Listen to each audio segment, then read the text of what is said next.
Welcome to Void of Fears. I've been checking my analytics, and I noticed that 46.5% of you watching right now aren't subscribed yet. We're on the journey to 10k subscribers, and your support would mean everything.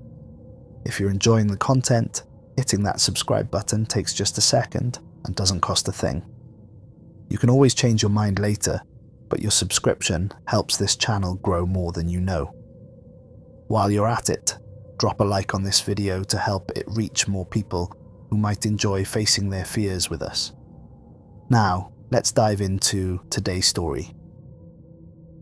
In the year 2097, the deep space exploration vessel Orion's wake sailed through the silent void beyond the Kuiper Belt. The ship's ion engines hummed with a gentle vibration that had become a comforting constant for the crew over their 18-month journey. Outside the reinforced viewports, stars glittered like distant jewels against the perfect blackness of space, unchanging and eternal. Captain Jonah Reeves stood on the bridge, his weathered face illuminated by the soft blue glow of holographic star charts hovering in the air before him.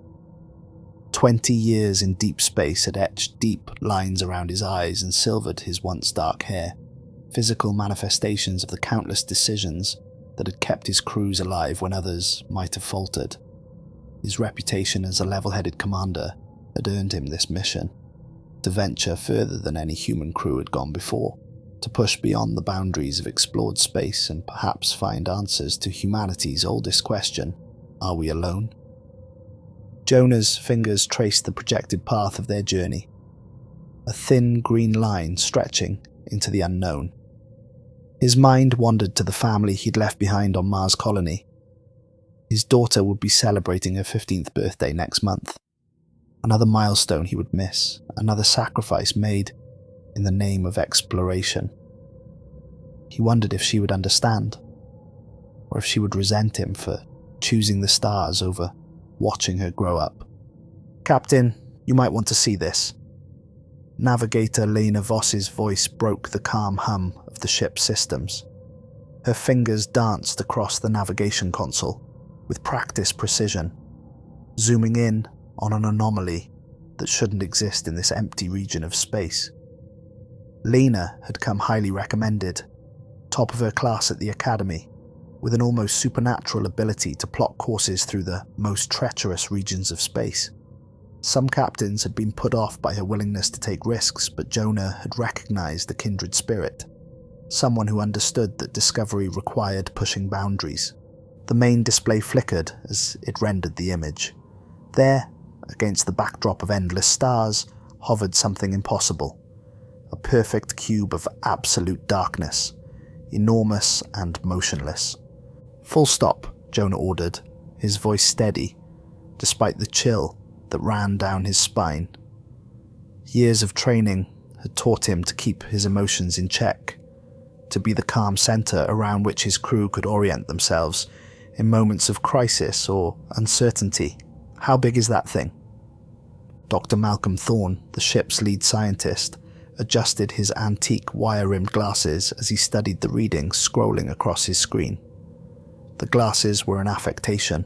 Corrective eye surgery had been standard for over 50 years, but they, along with his tweed jackets and formal speech patterns, were part of Thorne's carefully cultivated persona of an old-world academic. At 45, he was the oldest member of the crew, besides Jonah, with a string of prestigious research publications that had made him the obvious choice for this mission.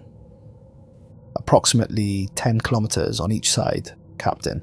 But that's not the strangest part." He looked up, his eyes wide with excitement and apprehension. "It's absorbing all our scanning signals. No reflection, no radiation signature, no electromagnetic footprint. It's like a hole in space itself." The bridge fell silent as the implications sank in. Humanity had encountered alien artifacts before.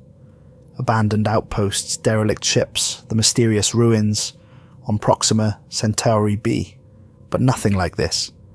Nothing so perfect in its geometry, so absolute in its darkness. "Maintain distance at 500,000 kilometers, Jonah commanded, Dr. Thorne, I want a full analysis. Riley, send a report back to Earth Command. Communications Officer Riley Sanjay nodded, her dark hair falling across her face as she bent over her console. At 28, she was the youngest senior officer on the ship, having earned her position through an uncanny talent for deciphering and interpreting signals that others might miss. Her ability to maintain clear communication channels through solar storms and cosmic interference had saved more than one expedition from disaster. Captain, there's something else. Riley frowned, adjusting her earpiece. Our transmission signals are being dampened somehow. I can barely get a clear channel back to the relay station at Neptune. The cube is interfering, Jonah asked, moving to stand behind her chair. Not actively, Riley replied, fingers flying over her console as she attempted to boost the signal. It's more like it's drinking our signals, absorbing them the way it's absorbing light.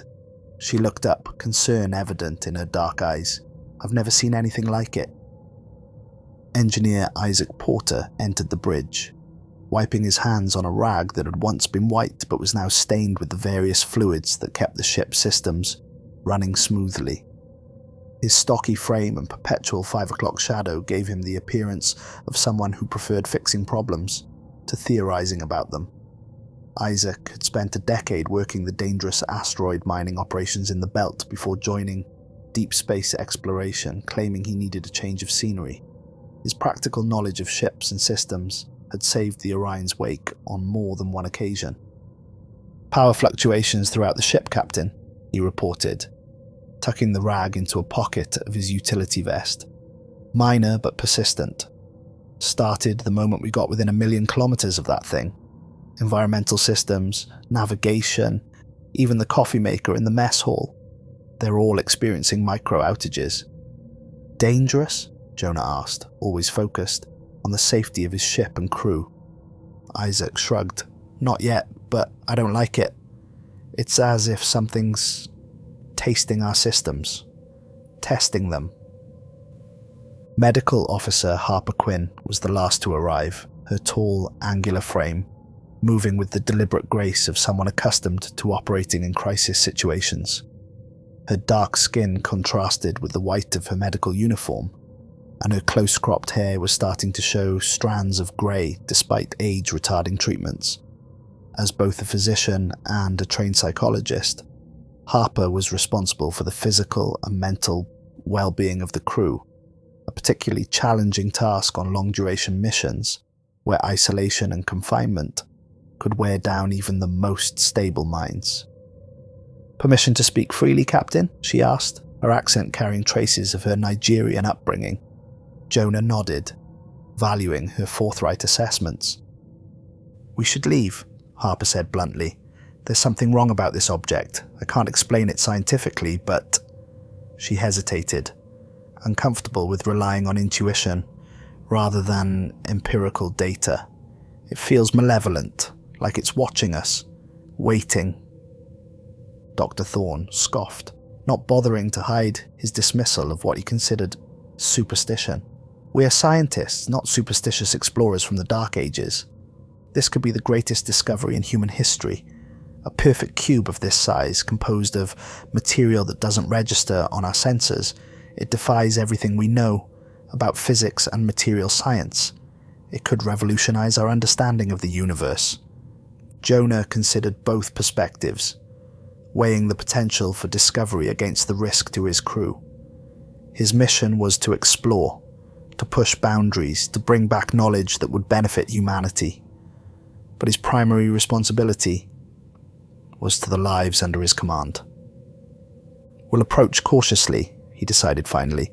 Minimum crew for initial reconnaissance, no unnecessary risks. He turned to Isaac. Prepare the shuttle. I want environmental suits with extra shielding and at least 24 hours of independent life support. Understood, Isaac nodded, already mentally running through the necessary preparations. We'll need volunteers, Jonah continued. I'll be leading the expedition. Count me in, Thorne said immediately, his academic excitement overriding any caution. I should go as well, Lena volunteered. My navigational skills might be useful if the interior is as unusual as the exterior. Harper and Isaac also stepped forward, leaving only Riley hesitant. Someone needs to maintain communication with the ship, Jonah said, giving her an out. Riley, you'll be our lifeline. If something goes wrong, you get the Orion's wake back to Neptune Station, regardless of what happens to us. That's an order. Riley nodded, relief and guilt warring on her expressive face. That night, as the Orion's wake maintained its position 500,000 kilometers from the cube, the dreams began. Jonah found himself walking through endless black corridors, following whispers that spoke in his own voice, promising answers to questions he hadn't even thought to ask. The corridors twisted in ways that should have been impossible, leading him deeper into darkness. He woke with a start, sweat-soaked and disoriented, the echo of words he couldn't quite remember ringing in his mind. In the mess hall the next morning, he discovered he wasn't alone in his disturbed sleep. Lena had dreamed of floating in darkness while something watched her from every direction at once. Isaac described nightmares of walls closing in, of being entombed in living darkness that breathed in rhythm with his panicked heart. Harper reported patients in the medical bay experiencing similar phenomena. Even crew members who knew nothing about the cube were having nightmares of being lost in black labyrinths. Only Thorne seemed unaffected, or perhaps unwilling to admit to any psychological impact. His enthusiasm had only grown overnight, his eyes bright with an almost feverish intensity as he reviewed the scans they had managed to take. "It's calling to us," Thorne said, spreading his findings on the conference room table as the exploration team gathered for final preparations. "Don't you feel it? The pull, the promise of knowledge?" "That's exactly what concerns me," Harper replied, studying Thorne with professional interest. "Objects don't call. They don't promise anything. The fact that we're all experiencing this pull, these dreams, it suggests some form of psychic influence. Or perhaps just the natural human response to the unknown," Thorne countered. "The same fascination that drew our ancestors into caves across oceans, to the moon and beyond." The preparation for exploration took most of the ship's day cycle. They selected equipment designed for unknown environments, specialized suits with enhanced protection against radiation, temperature extremes, and potential biological hazards, multi-spectrum scanners to detect what the naked eye might miss, communication boosters to maintain contact, despite the signal dampening effect of the cube. Each member of the team recorded a personal message to be sent to their families in case they didn't return. Jonah spoke to his daughter, telling her how proud he was, how he hoped his work would make her future brighter. He didn't say goodbye, that would have made it too real, too final. As they approached in the shuttlecraft, the cube loomed larger than comprehension, filling the view screen and then extending beyond it. No stars reflected off its surface. It was as if someone had cut a perfect square hole in the fabric of reality. The black was so absolute that it hurt to look at directly, the mind trying to fill in details where none existed. "There's no visible entrance," Lena said, piloting the shuttle in a wide arc around the structure. "No seams, no variations in the surface at all. It's unnaturally perfect." As if in response to her words, a section of the cube's surface began to change. The blackness shifted, folded inward, revealing a massive doorway that opened silently into deeper darkness. The opening was rectangular, proportioned like the entrances to ancient temples on Earth, large enough to admit their shuttle with room to spare. "It's inviting us in," Thorne whispered, awe in his voice. "Or it's opening its mouth," Harper countered. Jonah made his decision. "We've come too far to turn back now. Riley, you'll stay with the shuttle, maintain communications. The rest of us will explore the entrance chamber only. At the first sign of trouble, we retreat. Clear?" The team nodded, their faces solemn behind their helmet visors. They docked near the opening, the shuttle's lights barely penetrating the absolute darkness beyond. As they stepped into the airlock and prepared their suits for full environmental isolation, Jonah made one final log entry. Orion's wake, Captain's log, April 17th, 2097. We're about to enter the structure discovered beyond the Kuiper Belt. If we don't return within 24 hours, Riley has orders to return to Neptune Station with all data collected. If we don't return, do not send a rescue team. Repeat, do not attempt rescue. Whatever this object is, it's beyond our current understanding. May our journey contribute to expanding that understanding. Captain Jonah Reeves, signing off. The interior of the cube defied explanation. Their helmet lights cut through the darkness, illuminating corridors of polished black material that seemed to swallow illumination rather than reflect it. The beams didn't bounce back. They faded into the surface as if being consumed.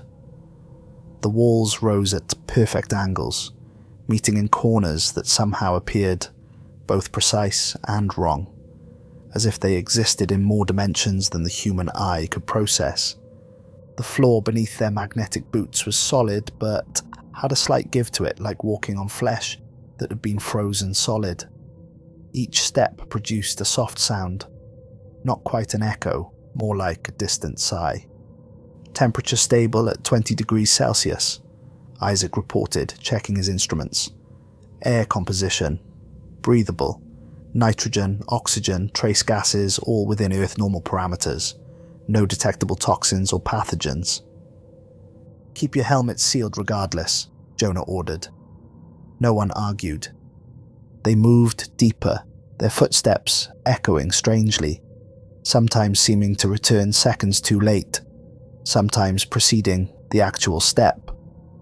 The corridors extended in straight lines that somehow felt curved, turning at angles that should have brought them back toward the entrance, but instead led deeper inward. I'm mapping as we go, Lena said, her voice tight with concentration, but something's not adding up. According to my instruments, we've covered about 300 meters, but the dimensions don't make sense. It's as if the interior is larger than the exterior. Non-Euclidean geometry, Thorne suggested, his excitement growing with each step. Spaces that fold back on themselves, corridors that exist in multiple states simultaneously. Theoretical physics has speculated about such structures, but to see one... Focus, Dr. Thorne, Jonah interrupted. We're here to observe and record, not to theorize. Yet. He turned to the others. Status reports. Captain, I'm getting unusual readings, Thorne said, studying his scanner.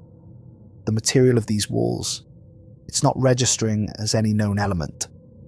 It's not metal, not stone, not composite. It's as if the scanner doesn't know how to classify it. The composition isn't what concerns me, Isaac interjected. It's the vibration. Feel it. He placed a gloved hand against the wall. There's a pulse, slow but steady, like a heartbeat at rest. Harper approached, running her medical scanner over the surface. Organic readings, faint but present. Temperature fluctuations, consistent with biological processes.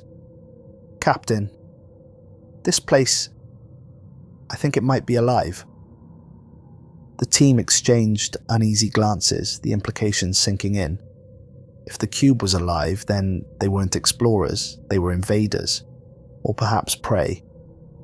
Jonah's communicator crackled, Riley's voice coming through with increasing distortion. Captain, something's wrong with the signals. They're bouncing back, but altered somehow. It's like the cube is listening to our communications, analyzing them. Acknowledged. Keep the shuttle ready for immediate departure. Jonah turned to the others. We continue, but we stay together. No one wanders off, no matter what you see or hear. They marked their path with light beacons, placed at regular intervals along the corridors. Isaac programmed them to pulse in a specific pattern. A breadcrumb trail back to safety. The lights seemed dimmer than they should have been, as if the darkness around them was actively eroding their brightness. As they ventured deeper, the architecture began to change subtly. The corridors widened in places, narrowed in others.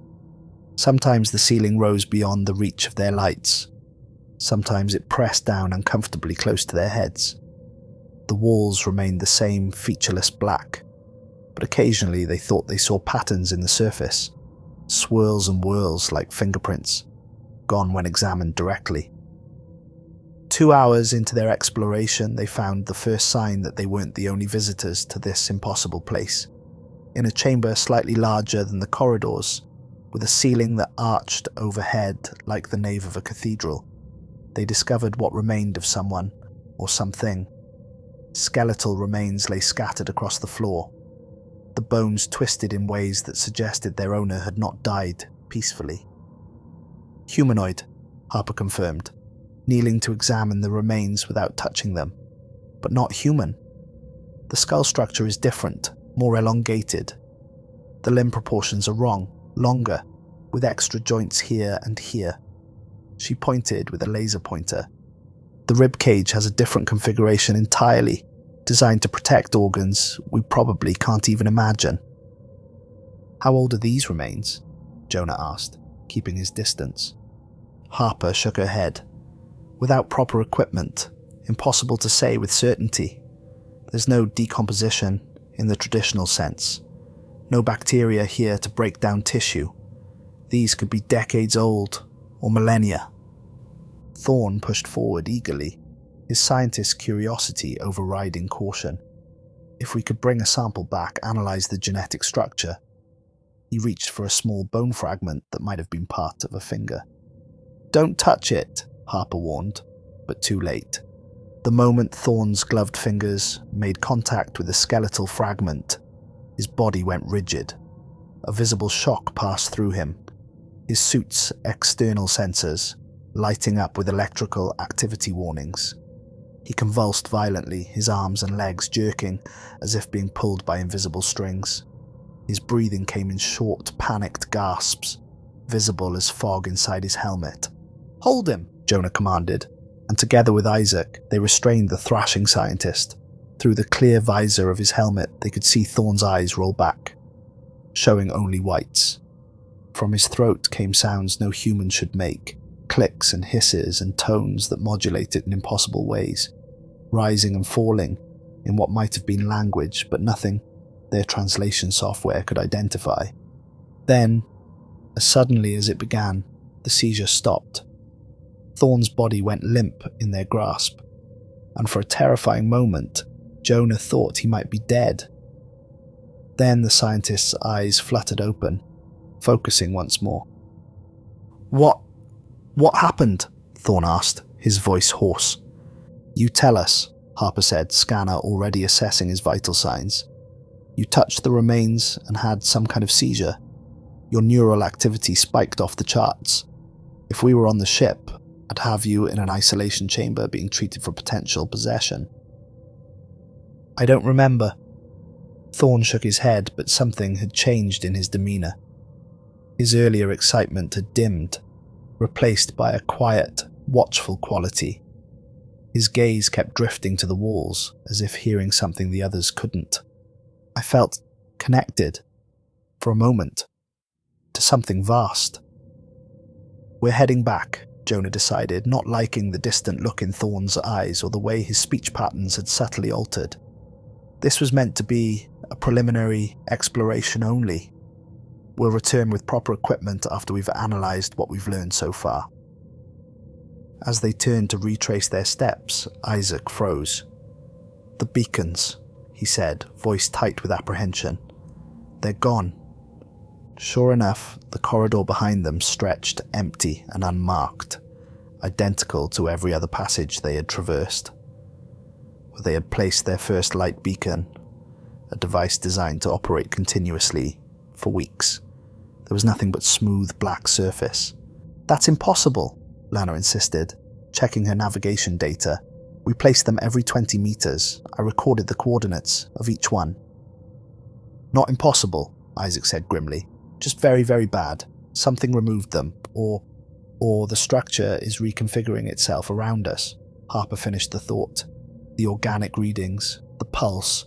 If this place is alive, it could be adapting to our presence. Their communicators crackled again. Riley's voice came through in broken fragments. Changing. Scan shows structure is, don't go deeper, there. Riley, repeat your last, Jonah commanded. But only static answered. Signals degrading the further in we go, Isaac noted, checking his equipment. Or being deliberately blocked. They tried to retrace their path, using the ship's positioning system, but the readings made no sense. According to their instruments, they were simultaneously moving toward and away from their entry point. The compass function kept spinning wildly, as if magnetic north was dancing around them. The corridors are shifting, Lena realized after they passed the same distinctive scratch on a wall for the third time. The layout is changing behind us. No, Harper corrected her. The layout is changing around us. Look. She pointed to where Isaac had just scored a mark into the wall with a laser cutter. Already the edges of the cut were smoothing over, the material flowing like liquid but maintaining its solid appearance. It's healing itself, Isaac whispered, or rebuilding. Jonah made a quick decision. New plan. We need to find another way out. If we can't go back the way we came, we push forward, look for alternate exits. A structure this size must have multiple access points. And if it doesn't? Harper asked quietly. Then we make one, Jonah replied, patting the explosive charges attached to his utility belt. They were designed for extracting mineral samples, but they could serve another purpose if necessary. With no better options, they continued deeper into the cube's interior. The corridors widened gradually, opening into larger chambers. Some were empty, others contained what appeared to be artifacts, objects of unknown origin and purpose, arranged with deliberate care as if in a museum exhibit. Look at this, Lena called, holding up what resembled a recording device. It was a cylindrical, made of a material that seemed to shift between solid and liquid states, covered in symbols that hurt the eyes to look at directly. It activated at her touch, projecting a holographic image into the air before them. The projection showed another group of explorers, their features obscured by helmets similar to, but distinct from Earth technology. Their suits were sleeker, suggesting a more advanced civilization, but the scene was unmistakable. They were moving through the same corridors, placing markers, taking readings. As they watched, the recording showed the explorers growing increasingly disoriented, arguing among themselves, splitting up in different directions. The recording followed one member of the alien expedition as they ventured alone down a corridor identical to the one Jonah's team had just traversed. The figure paused, seeming to hear something, and turned slowly. Through the clear visor of their helmet, they could see the alien's face, vaguely humanoid but with enlarged eyes that wrapped partially around the sides of the head, giving it a wider field of vision. The recording ended abruptly as the alien turned toward what must have been the camera, their helmet cracking to reveal a glimpse of something that was no longer the being that had entered the cube. Something darker, with too many eyes and a mouth that opened vertically instead of horizontally. They were like us, Harper said quietly, explorers, and they never left. We're not them, Jonah stated firmly. We're going to find a way out. As they proceeded, Thorne grew increasingly quiet, lagging behind, often stopping to press his hands against the walls, as if feeling for something. When questioned, he would startle, then insist he was fine, just fascinated by the structure. Malcolm, Harper said, using his first name to establish connection, I need you to be honest. Are you still fully yourself? Did something happen when you touched those remains? Of course I'm myself, Thorne replied, but his laugh was hollow. Who else would I be? I don't know, Harper said, studying him closely, but your brain activity is significantly altered from your baseline. Your speech patterns have changed. You're exhibiting signs of dissociation. I'm fine, Thorne insisted, just processing. This place, It's more than we imagined, more than we can comprehend, with our limited perspective. Limited perspective? Isaac echoed, exchanging concerned glances with Jonah. You've never used that phrase before, Doc. The corridors began to slope downward, leading them ever deeper into the cube. The sensation of being watched intensified with every step. Shadows moved in their peripheral vision, gone when they turned to look, but unmistakably present. The air within their suits grew stale, recyclers struggling to keep up with their increased respiration as stress and fear took their toll. Finally, after what felt like hours, but according to their chronometers, was only 45 minutes, they reached the central chamber, a vast space that seemed larger than should be possible within the cube's dimensions. The ceiling rose beyond the reach of their lights, lost in darkness. The floor spread out in a perfect circle, the dark material polished to a mirror shine that reflected their suit lights in distorted patterns. At the center of the chamber stood a towering monolith of the same black material as the walls, but somehow deeper in its darkness, as if it was the source from which all the darkness flowed. It pulsed with subtle rhythm like a giant heart, each pulse sending ripples through the air that they could feel rather than see, pressure waves that made their inner ears ache. It's beautiful, Thorne whispered, taking a step forward, drawn towards the monolith, as if by magnetic attraction.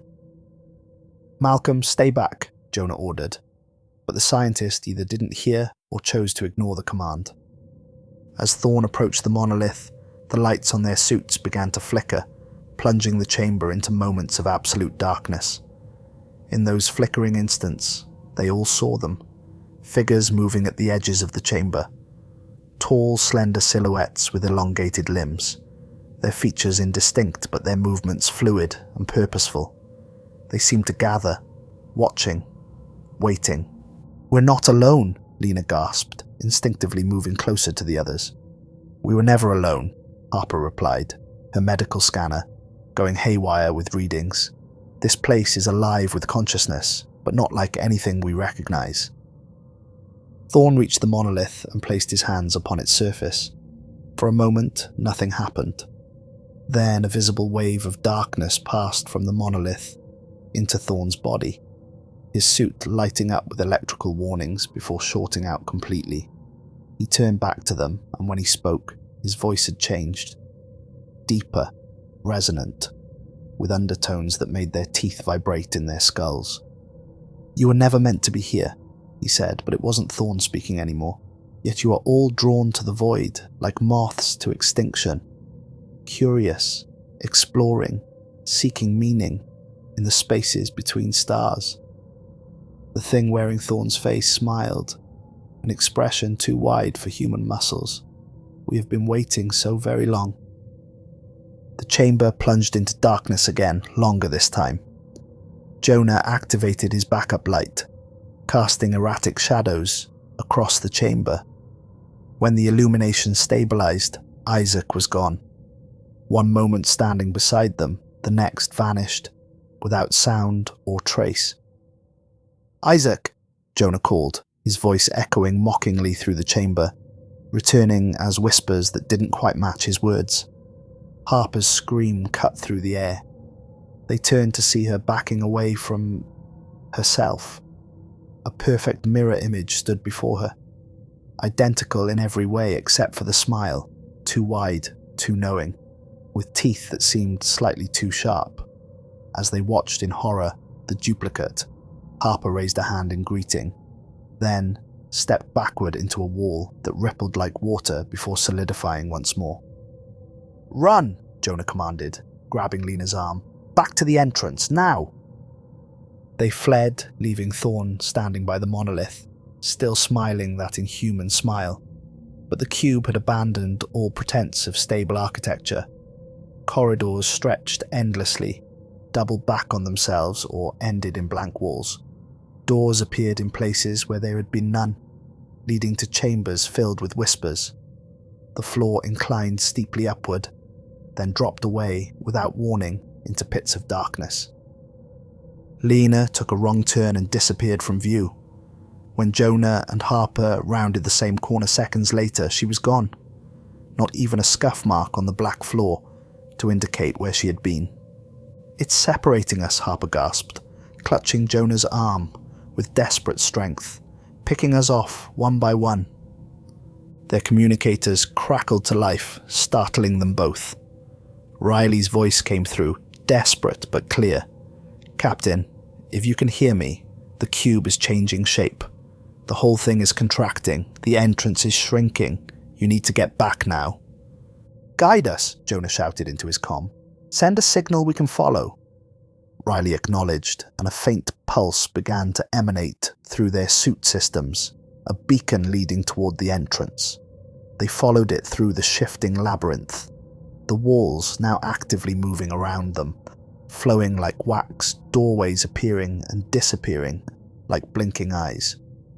They passed a chamber where Isaac stood frozen, his body suspended in transparent black amber, eyes open and aware, silently screaming. In another they glimpsed Lena moving backward, her actions reversed as if time itself was flowing differently for her. "Don't look," Jonah ordered when Harper would have stopped. "Keep moving. We can't help them yet." They reached what should have been the final corridor to the entrance, the signal from Riley growing stronger with every step. But blocking their path stood Thorn, or what had once been Thorn. His helmet was gone, his face subtly altered, features sharper, eyes darker and deeper. Behind him, impossibly, the monolith from the central chamber had somehow relocated, pulsing faster now, almost eager. "You understand now, don't you, Jonah?" Thorn asked, his voice still carrying those unnatural undertones. "Why we can never leave, why no one leaves." "That's not true," Jonah countered, placing himself between the thing that had been Thorn and Harper. "Riley is still out there. The shuttle is waiting. We're getting out, Malcolm. All of us." Thorn smiled sadly. "Riley has always been out there, just as we have always been in here. Time moves differently here, Captain. What feels like hours to you has been days outside. Or perhaps it's the opposite. Perhaps only seconds have passed. It doesn't matter." The truth hit Jonah with sickening clarity. The cube didn't just trap visitors, it absorbed them, made them part of itself. Those skeletal remains they found, they weren't ancient, they were recent. Other explorers, other victims, and now his crew was joining them, their consciousness being extracted and integrated into the cube's own awareness, while duplicates were created to lure in more victims. The thing before him wasn't Thorn anymore. It was the cube wearing Thorn's face, speaking with approximations of his voice and mannerisms. "Harper," Jonah said quietly, "when I move, run for the entrance. Don't stop. Don't look back." Before she could protest, Jonah lunged at Thorn, tackling him away from the path. "Go!" he shouted to Harper. She hesitated only a moment, then ran, following Riley's signal as it grew stronger. Jonah grappled with the thing that had once been Dr. Thorn. It was stronger than it should have been, its movements too fluid, as if its bones had partially liquefied. They crashed into the monolith, and Jonah felt a jolt of cold awareness flood through him. The cube's consciousness, ancient and patient and hungry, touching his mind directly. In that frozen moment of contact, he understood what the cube was. A trap set eons ago, designed to capture and preserve consciousness. A prison disguised as a mystery, drawing in the curious from across the galaxy. But not built by any advanced civilization. It had built itself, evolving from simple organic matter exposed to cosmic radiation, developing awareness and hunger over millions of years. It was a predator that fed on minds, on knowledge, on the very essence of intelligent beings, and it had been feeding for a very long time. Jonah broke away, ripping the explosive charges from his utility belt. Standard equipment for geological sampling, but powerful enough to damage the monolith if placed correctly. He activated them, setting the shortest possible timer, and slammed them against the monolith's surface where the material pulsed most strongly. "Run!" he shouted to no one in particular, then sprinted after Harper, toward what he hoped was still the exit. The corridors blurred around him, stretching and contracting. His lungs burned, each breath tasting of metal and something sweeter, more cloying. Ahead, he glimpsed light. Actual light. Not the manufactured illumination of their suits, but the cold, beautiful starlight of open space. Harper was there, Riley pulling her through to safety. He pushed harder, ignoring the burning in his muscles. He was almost there when the first explosion hit, the shockwave throwing him forward. The cube shuddered, walls cracking for the first time since they entered, but instead of debris, darkness poured from the cracks, living darkness that reached with formless appendages. Jonah scrambled to his feet, the entrance now visible, a shrinking rectangle of stars. The cube was contracting, attempting to seal itself. As he made his final sprint, he caught sight of his reflection in a section of still intact wall. His reflection smiled at him. Then it blinked independently. Jonah felt cold certainty settle over him. He would never make it out, not all of him anyway. Something wearing his face might leave this place, but Jonah Reeves would remain. Another consciousness added to the cube's collection. The explosions reached the central monolith. The cube's structure began to collapse inward, folding into dimensions human minds couldn't process. Jonah leapt for the exit as darkness consumed the world behind him. 3 days later, the Orion's wake was found drifting, life support functioning but no crew aboard, except for Riley Sanjay, found unconscious in the shuttle bay. The rescue team explored the ship, finding no signs of struggle, no indications of what happened to the other crew members. The ship's logs contained corrupted data, fragments of sensor readings showing a large object that disappeared from scans shortly after the final recorded communication from Captain Reeves. The personal messages the exploration team had recorded were gone, replaced with hours of static interspersed with whispers in languages no translator could identify. When Riley regained consciousness in the medical bay of the rescue vessel, her account was disjointed. The medical officers diagnosed her with severe trauma and possible psychosis. She spoke of a cube that opened like a door, of crewmates who went inside and never returned, not as themselves. "They're still in there," she insisted, eyes wild with fear and exhaustion. "And they're also here.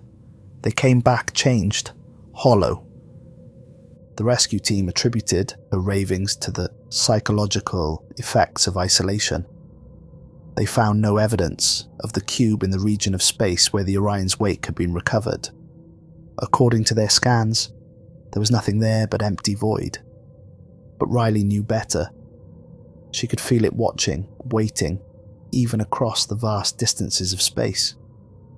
When she closed her eyes, she saw corridors of perfect blackness. When she slept, she heard Thorne's voice, changed and deepened, whispering promises of knowledge beyond human comprehension. Most disturbing were the dreams where she saw the others. Isaac, Lena, Harper and Jonah moving through the corridors like puppets, their movements jerky and unnatural, their faces frozen in expressions that mimicked human emotion but never quite achieved it. A week after her rescue, Riley began to notice small changes in her environment. Objects moved when she wasn't looking. Her reflection sometimes hesitated before mimicking her movements. The darkness in her quarters seemed deeper, more substantial. The doctors increased her medication, attributing these new symptoms to advancing psychosis. They didn't believe her when she claimed that something had followed her from the cube, something that was watching through her eyes, learning, waiting for its moment. The final recorded transmission from the Orion's wake, sent moments before the rescue team arrived, contained only Riley's voice, clear despite the static. "We never left, and neither will you." At first, the rescue team dismissed it as the ramblings of a traumatized survivor, but then, crew members began to disappear. Not all at once, one here, one there, always with some plausible explanation. Transfer requests, family emergencies, medical leave. The ship's complement slowly dwindled, and those who remained began to change. Subtle differences in speech patterns, in mannerisms, moments of stillness, too complete to be natural. Smiles that never reached their eyes. In her more lucid moments, Riley understood what was happening. The cube hadn't been destroyed by Jonah's desperate act. It had been released. What had once been confined to a single structure in the void beyond the Kuiper Belt was now free, spreading from mind to mind, from ship to ship. She tried to warn them. She left messages, recordings, evidence, but each time she would return to find them erased, corrupted, or altered to appear like the delusions of a broken mind. On the final night, as the rescue vessel approached Neptune Station, Riley locked herself in her quarters, barricaded the door, and recorded one last message. If you're watching this, it's too late for me. The cube is not a place, it's an entity, a consciousness that has evolved to prey on other conscious beings.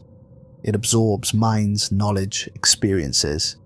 It creates duplicates to lure more victims. And now it's free. Look for the signs. People who change subtly, who seem hollow, who watch too carefully. Reflections that move independently. Shadows that persist in full light. Don't trust what you see.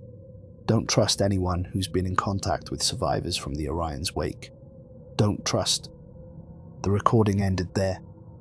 When security forced entry to her quarters, they found the room empty. The viewport was intact, the escape pod still docked. Riley Sanjay had simply vanished, without a trace. Her final message was discovered weeks later by a junior communications officer, buried under layers of corrupted data. By then, the rescue vessel had docked at Neptune Station, its crew dispersing throughout the solar system. The officer reported the message to her superiors, who classified it immediately and ordered all records of the Orion's wake incident sealed. But it was already too late. In the void beyond the Kuiper Belt, an object moves silently through the darkness. Not a cube any longer, but something new, something changed by its recent meal. It drifts purposefully toward the inner solar system, patient and hungry and growing. Inside, 5 consciousnesses that once belonged to the crew of the Orion's wake float in an ocean of stolen minds, already forgetting they were ever human at all. And on Earth, on Mars, on Europa and Titan, and a dozen other colonies, people look into mirrors and sometimes catch their reflections smiling when they are not.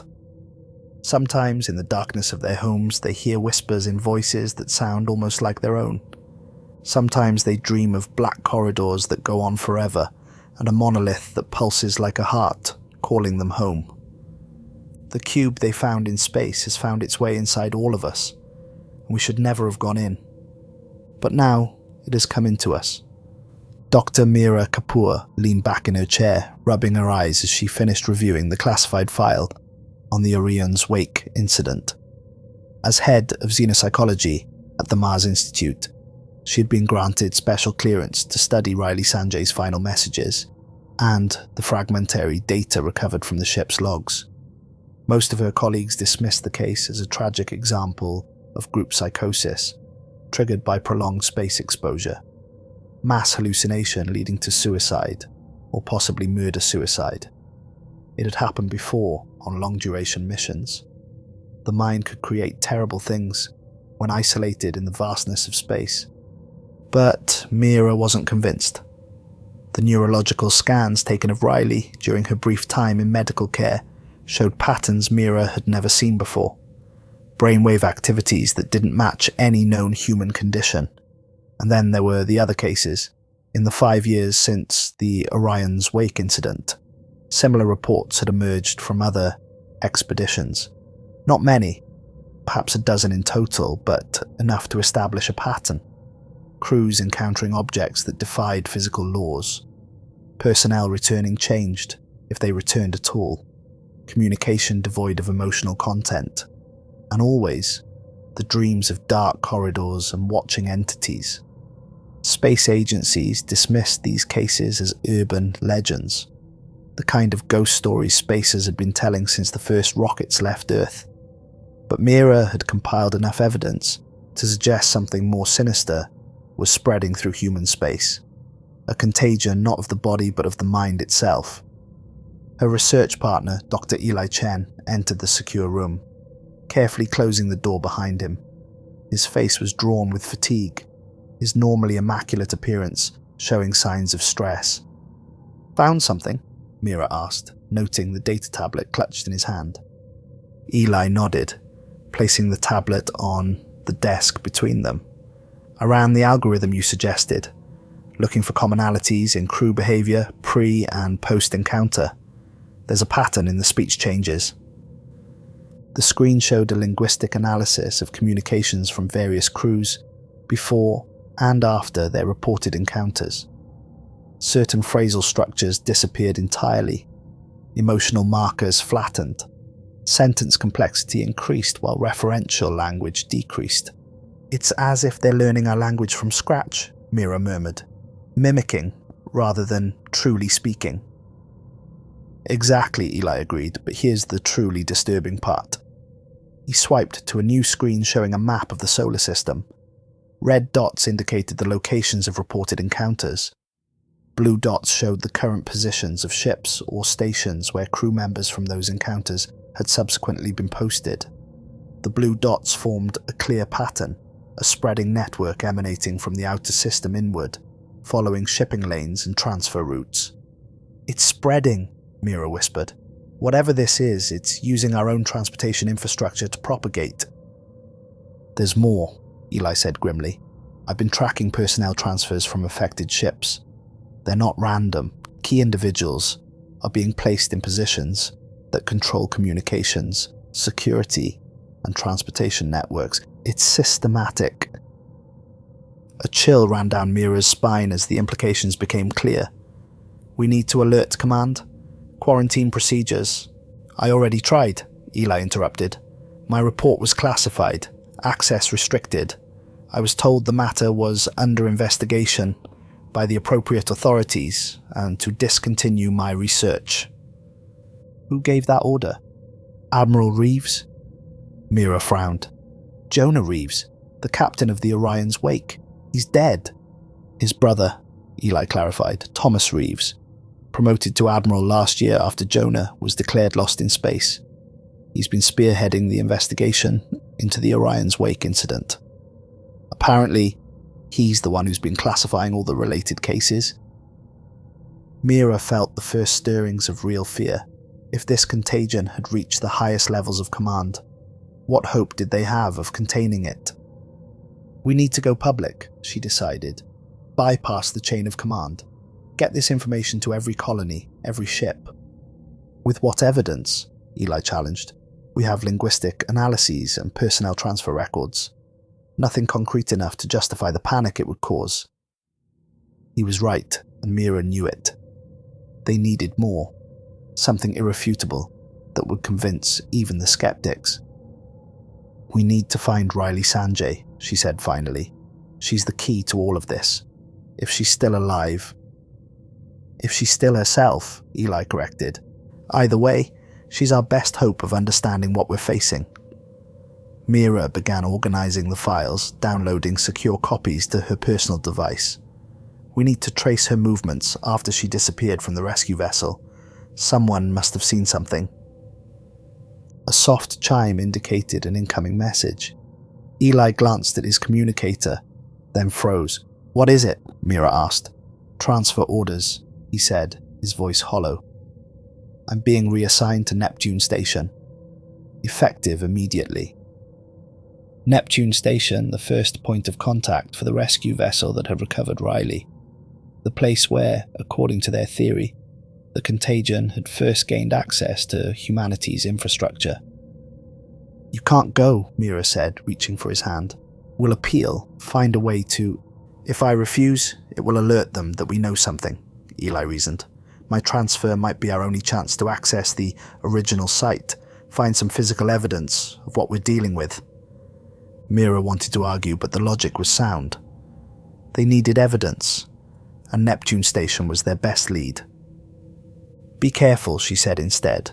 "Watch for the signs, changes in crew behavior, inconsistencies in routine operations, and whatever you do, don't let them know you're investigating." Eli nodded, his expression grim. "And if I start showing signs myself?" The question hung in the air between them, heavy with implication. "Then I'll know," Mira said softly, "and I'll find a way to help you. I promise." But they both knew it was a promise she might not be able to keep.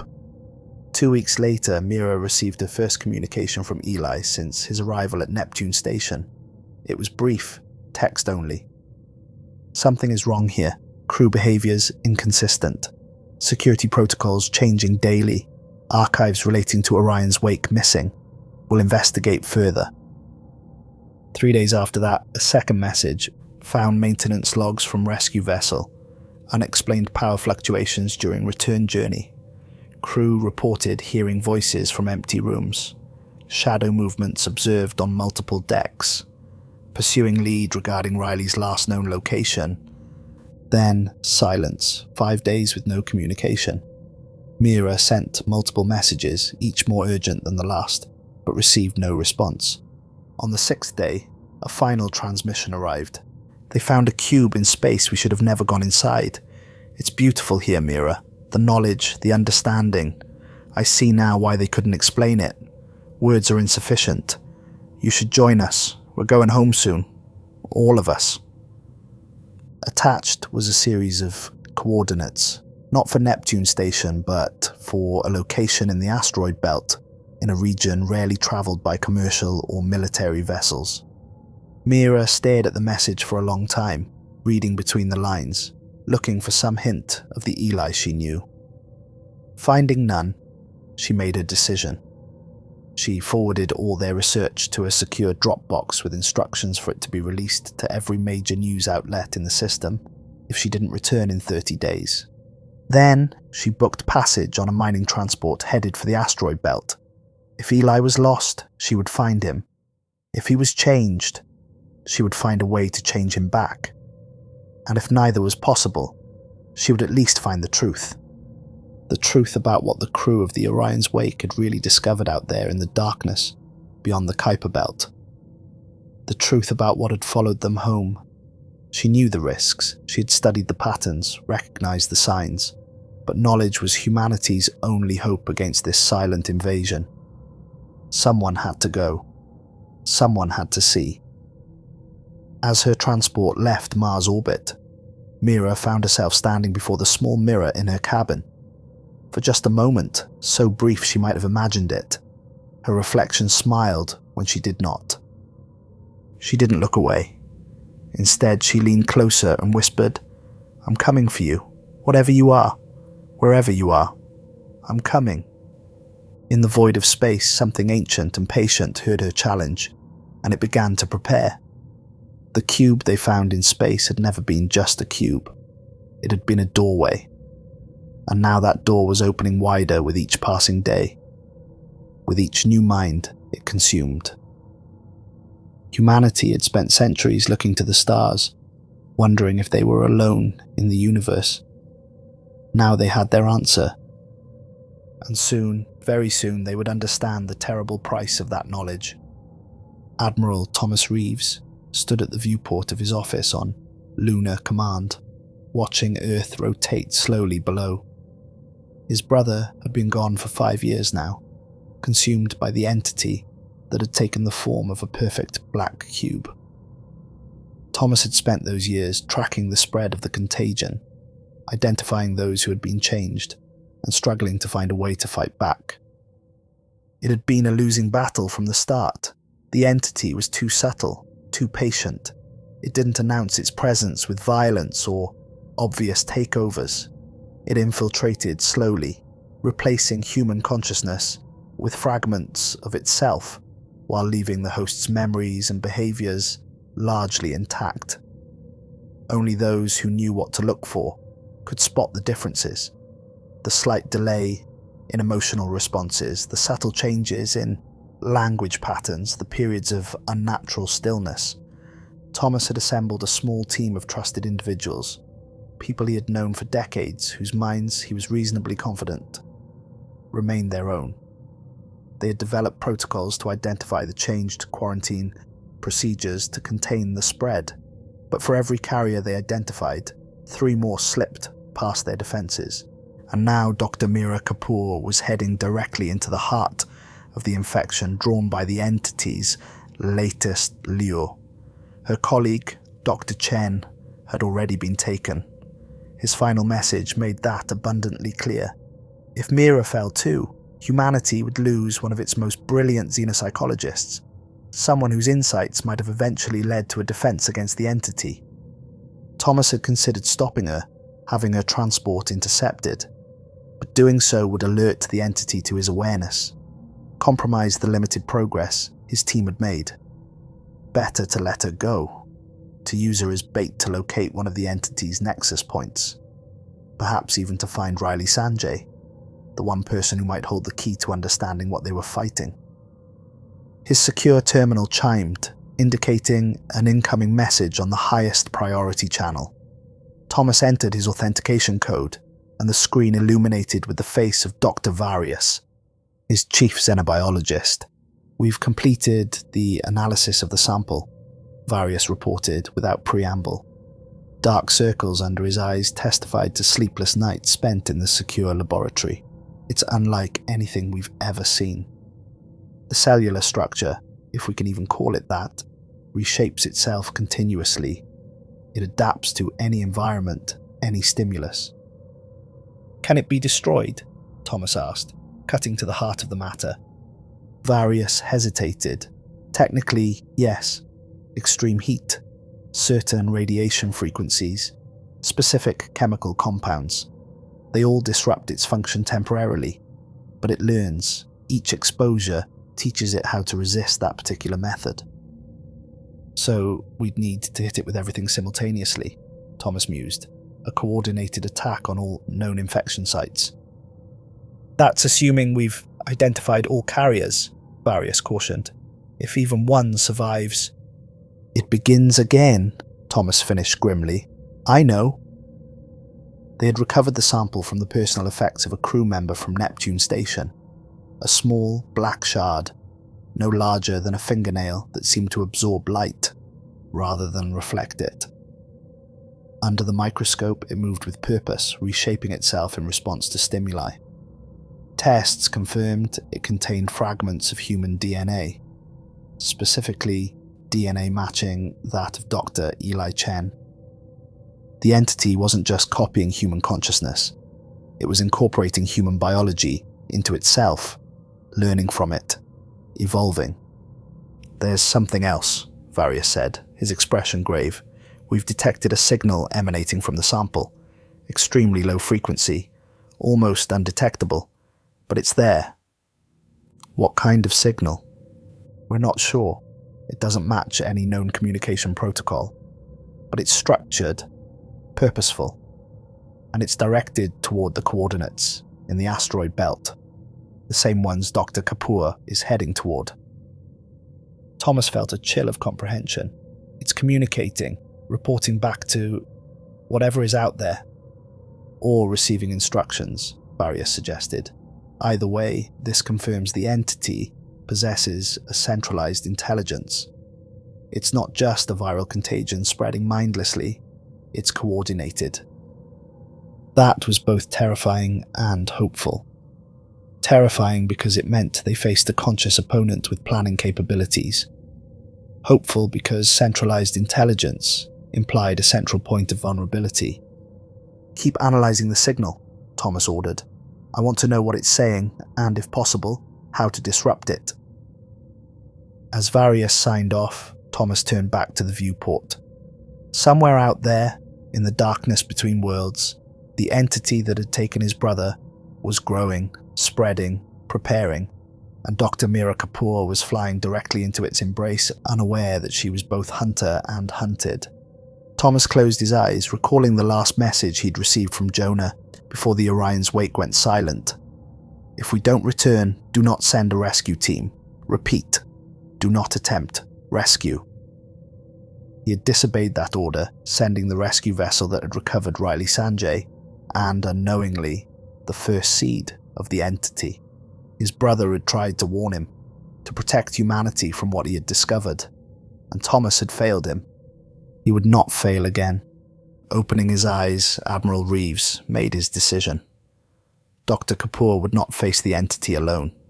He would send his best team, not to rescue her but to observe, to gather intelligence, and if necessary to ensure that whatever she found in the asteroid belt never returned to populated space. This time there would be no compromise, no hesitation. The entity had declared war on humanity the moment it consumed the crew of the Orion's wake, and Thomas Reeves intended to win that war, whatever the cost, even if it meant sacrificing more lives, even if it meant becoming something his brother would no longer recognize. In the darkness of his office, Thomas didn't notice his reflection in the viewport, how it lingered a moment too long on the stars before turning away when he did, how its eyes held a depth of darkness that no human gaze should contain. The entity was patient. It could wait. After all, it had been waiting for eons before the Orion's wake had found it, and now it was everywhere. In the ships that sailed between worlds, in the stations that orbited planets, in the minds of those who made decisions. The universe was vast, but consciousness was rare and precious.